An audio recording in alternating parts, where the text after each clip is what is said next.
Without even realizing it, we are making decisions in our adult life. We are constructing our adult future, our entire existence around this one idea of just wanting to be a good girl.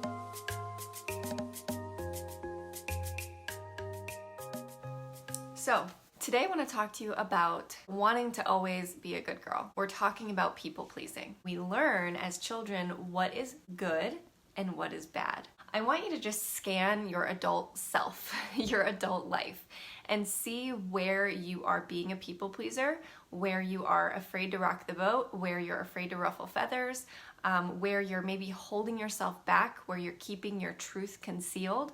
And I want you to ask yourself, why? Why are you holding that part of yourself back? Or why are you afraid to tell the truth in those scenarios? Does it feel similar at all to what you felt as a child growing up? Are you holding yourself back, or are you walking on eggshells? Are you holding your truth inside because you're afraid to disappoint someone? Are you afraid to be a bad girl? Are you afraid to not be approved of, or even just at the very least understood? I write about this in my book, Coming Clean, the specific moments that you can remember as a child of being reprimanded or punished. Maybe it was someone put you in timeout, maybe someone yelled at you, maybe someone just gave you a certain look, a certain facial expression, maybe someone said something to you that was not necessarily mean, but that maybe they weren't angry at you, but maybe they were disappointed in you. Can you remember any specific moment in your childhood where something like that happened? I'm sure you can. Think of something, even if it's not specific, maybe it's just a feeling that you got. You don't really remember exactly what happened, but you remember the feeling of being bad. You remember the feeling of being told that you weren't good, or that you did something wrong, that you were bad, or that you were a bad girl. And now think about the way that that makes you feel today as an adult. Not how it made you feel 15, 20, 30 years ago, but how it's making you feel right now when you remember it. It's not hard to get there. It's not hard to feel what it feels like to be bad, or to feel that you are a bad person, or that you feel guilt or shame.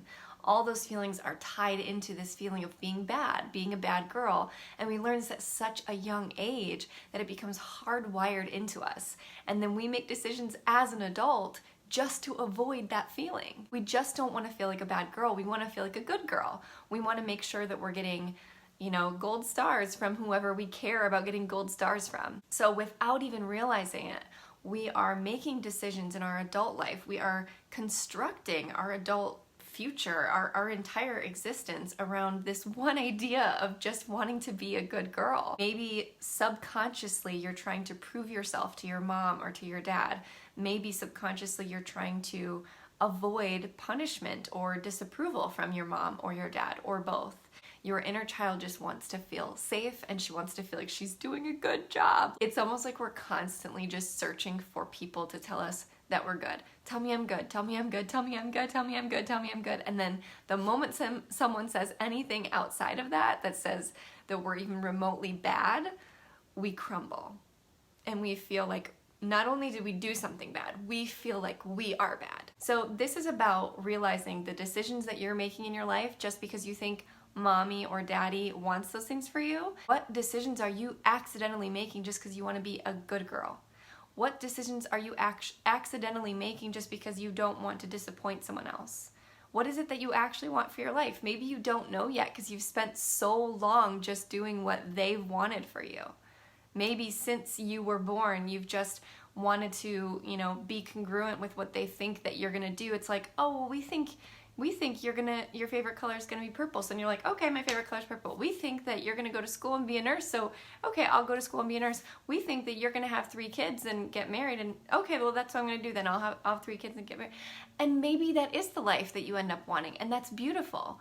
But you have to at least step back for a moment and have awareness around, is this what I truly want? Or is this just what I'm doing because I want to stay in alignment with what my parents or my other caregivers, caretakers have told me that I want, or society, or my partner, right? It's not always just your parents, but that's oftentimes where the root of this people-pleasing tendency comes from, is when we're a kid and we get in trouble or our parents are disappointed in us, we're like, ooh, that's a hot stove. I don't want to touch that again. I'm just going to be a good girl for the rest of my life. I want to be understood. I want to be validated. I want to be loved. And that's fine. But if you continuously live your life like that forever, then you're living someone else's life. You're not living your own life. Unless you go, hang on, wait a minute. I don't really care about being a good girl anymore. I want to be me. It doesn't mean that you're not kind. It doesn't mean that you don't do favors for people. It doesn't mean that you don't respect other people or deliver your truth with love. That's really important. And then you just live and you just be you and you just be happy, and those people will either understand or they won't. And that's not up to you. We're growing, we're changing. So you're going to be misunderstood. You're going to disappoint other people. You're going to confuse people because they've always known you to be a certain way, and now you're changing and you're growing. And so they will see you differently, and that might be difficult for them. But if you're going to grow and change and become that new person, and that's the right path for you, then you're honoring those other people. And I write that in the book, you know. I honor my mother, I honor my father, I honor every single person that I love and care about by being my truest, most authentic self, and not tiptoeing around the truth, and not walking on eggshells, not just making choices and decisions to be a good girl, not just people pleasing. I'm going to choose the thing that feels best to me for them so that they can do the same too, and so that they can also see that I am growing and expanding and evolving and becoming my best self, because that's what they want from me. The people that truly love you and care about you want you to blossom and bloom and shine. And if they tell you what they think you should do, it's only because they truly believe that that's what's best for you. They can't know what's best for you fully until you show them. So to be afraid to be told that you're doing something wrong or doing something bad by a friend, by a cousin, by a stranger on the internet, or by your parents that you love the most, or your partner that you love so much, is only going to hold you back from living your truest, most authentic life. And this is why it's scary to do these things. This is why it's scary to live an authentic life, because inevitably you are going to touch on and reopen that wound of not being good enough, of disappointing other people. You're going to inevitably feel like a bad person or a bad girl, not a good girl. And that's going to be terrifying, and it's going to feel so uncomfortable. But that's part of this whole growth process. And this is how you build strength. This is how you build courage. Realize that there's no destination. You're not going to know when you've gotten there. There's not going to be a moment of like, I am healed.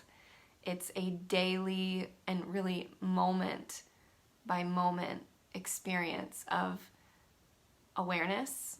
Why am I doing the thing I'm doing right now? How does it feel? Does it serve me? And do I want to continue doing it? And then choose another decision, right? It's like just that over and over and over again.